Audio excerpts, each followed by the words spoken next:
How to change voice or accent of the spoken translation in iTranslate.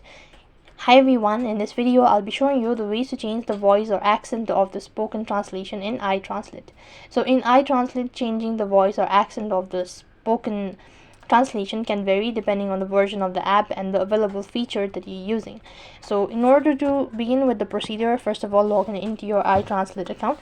When you're logged in, then it's going to take you to the home page. So right on this page, enter the text that you wish to translate into the input field. When you're done, click the translate button located right at the bottom.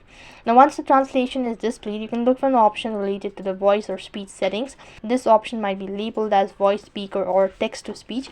When you do that, tap on the voice or speech settings option. You may see a list of available voices or accent. You can just go ahead and select the voice or an accent you prefer from the list, and some version of iTranslate may offer different voice or accent depending on the language pair selected.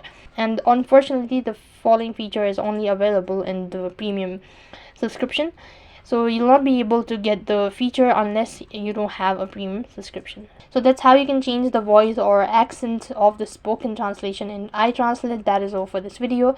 I hope the video was helpful. Make sure to like, share and subscribe to our channel. Thank you for watching. See you in the next video.